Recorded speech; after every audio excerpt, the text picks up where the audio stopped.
If you've worked hard to build a meaningful wealth, here's a tough question. How protected is it? Because the reality is, wealth attracts attention. And sometimes that attention shows up in the form of lawsuits, liability claims, or unexpected legal challenges. What's surprising is how many successful people assume they're protected when they're really not. Today, we're breaking down why asset protection matters and where most people fall short, and the 5 steps you should consider to build a real defensive wall around your wealth. Stay tuned, you're not going to want to miss this.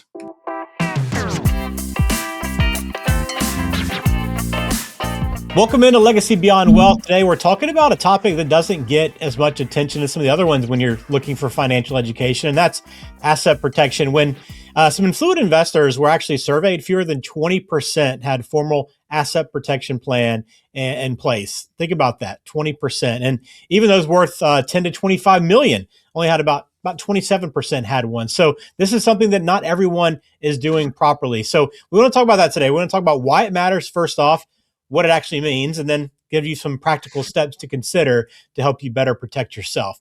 Rob, let's get into this a little bit and start with, what asset protection means. I know, hey, I understand I want to protect myself. Does that just mean insurance? What exactly are we talking about today?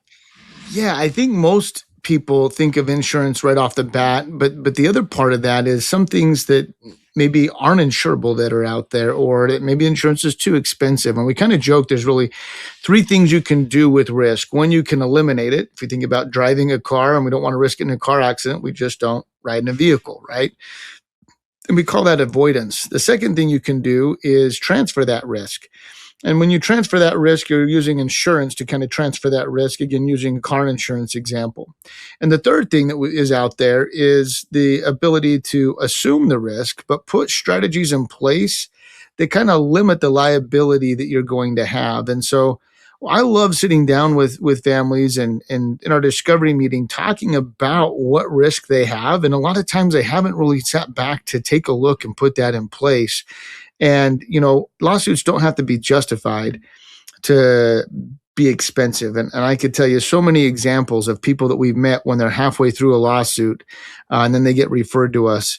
And really that prevention is so key. So by having the plan in place, it can save you a lot of time, heartache, and money. All right, so let's jump into why asset protection matters, because it seems obvious on the surface, but obviously a lot of people are overlooking it, Rob. So why does it matter so much? Yeah, I think it's about making sure that we've got what I would call pre-litigation planning. It's about building that wall of security around you before it takes place. Because once lawsuits take place, it's very hard. I mean, that's the time when planning has exited, right? And that your options really shrink down. And so it's not so much about hiding your money, but creating it in such a way that makes it difficult for lawsuits to be attractive for creditors and for them to be able to pursue. All right, so it is so important. But again, we talked about wanting to provide you some actionable steps, right? That's what we try to do here on the show, is provide you some things you can be doing right now. If you feel like, hey, this is an area of concern for you, maybe something you want to make sure you're well versed on, here's some things you can do. So let's jump in, Rob. We have 5 asset protection steps for people. What's number 1? Yeah, act before it becomes a problem. We kind of already alluded to this a little bit, but your options shrink dramatically once a lawsuit has already been filed. And that's due to what's called fraudulent conveyance rules that are out there. So protection must be proactive, not reactive. And so if you're asking yourself and you're listening to this and go, what is my asset protection strategy or plan, and you don't have one, now's the time to start assessing that risk and putting one together. Yeah, I think a lot that's the biggest challenge, I think, for a lot of people, is being proactive in this, especially if you're doing it by yourself, right? I mean, that's got to be one of the bigger challenges if you're a DIY, planner or investor, is being able to be proactive and know where those problems could come from. Absolutely. And, in working with us, I mean, we work with a lot of individuals that are out there, and, over 20 years of experience, we've seen a lot of different things. And so, we could spend a whole podcast or maybe a volume of podcasts talking about the horror stories and the lessons that are learned out there. And so, we'd love to leverage that knowledge base and be able to really put together a strategic, proactive plan for people. All right. Second step here to take, Rob, this is really about just making sure you're doing the most important and really the basic things first, right? It is. It's review and cover the basics, which is review your liability insurance. Make sure you're maximizing coverage limits and consider an umbrella policy. I mean, it's shocking how many people don't have an umbrella policy. When we looked at the statistics in the survey that was done, 40% of those and wealthy families did not have an umbrella insurance policy. And that's so important. We kind of asked that direct question up front in the discovery meetings is, do you even have an umbrella policy? Not meaning that everyone needs one, but it's a conversation that ought to be had out there. It's probably one of the most financially beneficial ways or cost effective ways to go about limiting some risk that's out there. And then, making sure that we simply move to what we would call powerful protection that's out there by assessing what are the risks and making sure we got coverages for those. Yeah, so we want to make sure those basics are covered first. And then again, when you're working with a planner, you're able to kind of go beyond that and be a little more strategic, right? That's the beauty of having this customized planning like Axio Wealth Management does. So that's step three, right, Rob? Is kind of explore some of those strategic structures and ideas. Yeah, so when we're looking at that, some of these may include, proper insurance layering. And when we talk about layering, just making sure it's a coordinated plan that is trying to, I think about layering like bubble wrap. If I was moving my, grandma's prized china, how many layers of bubble wrap do I use to be able to make sure that it's there? And I kind of use that analogy with clients often, like, how big of a risk is this and how much protection are we feeling like we need to have out there? The other is using state law exemptions that are out there and working with an asset protection attorney and understanding what those state law exemptions are and what coverages may already be in place by default by state law.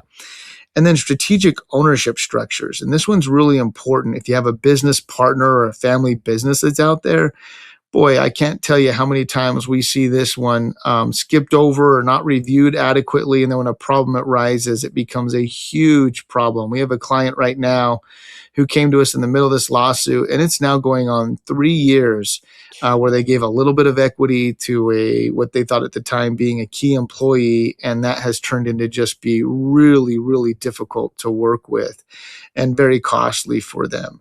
And then, you look at business entity restructuring. If we don't got the right type of business structures in place, how do we make sure we go from where we're currently at to the ideal that would add those protections? Thoughtful gifting strategies. And then last but not least is protecting inheritances and future transfers that are out there. Are you ready to unlock the freedom to live your best life? Schedule your no-cost 60-minute discovery meeting with our team today. During this session, we'll take the time to understand your family story and financial dreams. Together, we'll craft a personalized roadmap designed to help you achieve your goals.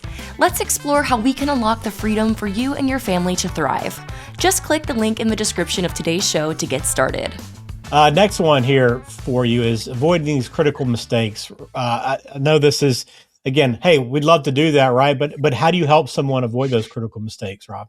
Yeah, I think it comes into a few different categories. And one of those is poorly structured strategies won't hold up when tested. And so you have to make sure that this is reviewed annually. We want to make sure that every asset protection plan that we put in place is reviewed on an annual basis, not just with ourselves, but with the other professionals, getting the property casualty insurance agents involved and attorneys if need be at that point, but making sure that we tighten up any gaps that may exist. And time has a way of maybe allowing gaps to happen or things change in a year. And so that's why we feel like it's important to address those on an annual basis. The other is making sure that it's implemented the right way. I can't tell you how many times we review maybe someone that does have an asset protection strategy in place or plan in place, but maybe it hasn't been reviewed in quite some time. And there's definitely been some gaps that have come.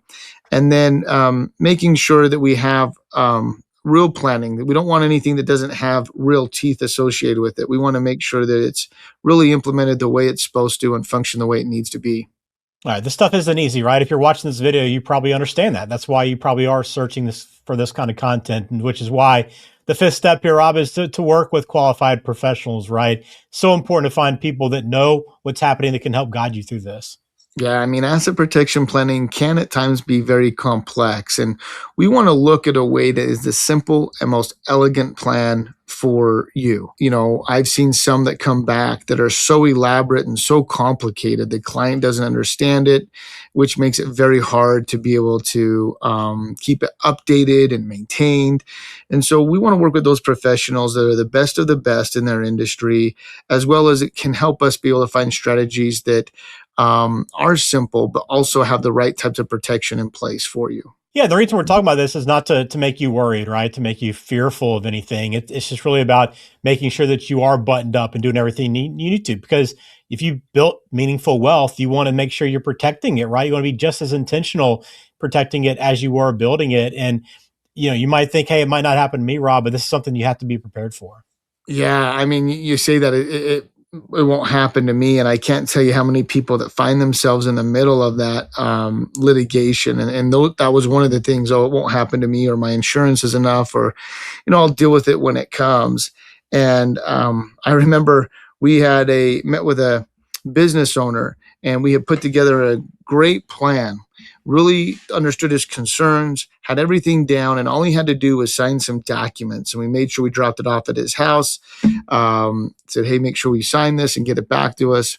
And for over a year, we followed up every couple months. Hey, we haven't seen that paperwork back. And he told us it sat there next to his nightstand. And unfortunately, he just always thought, well, I don't know if I really need to implement this. And unfortunately, he got sued during that time period. And he came back and said, man, I really wish I would have followed your advice and executed on that strategy. And, we tried to do all we could to be able to make sure we followed up with him. But I think, again, the time for planning is gone once that lawsuit's been filed. And so we have to make sure all of these things are done ahead of time and proactively implemented. Yeah. And if you're unsure whether or not your protection strategy is strong enough, right? That's a conversation that's worth having and reaching out to Axio Wealth Management about. So do that at axiowm.com. Also, all the contact info is in the show description as well. You can check it out there, but take advantage of the discovery call to begin talking about either this or whatever questions you might have about your legacy, about your financial future, whatever it is. Axio Wealth Management can help you with those conversations. So thanks for being a part of Legacy Beyond Wealth once again. And Rob, as always, appreciate your time. Look forward to talking to you again next week. Thanks, Ben.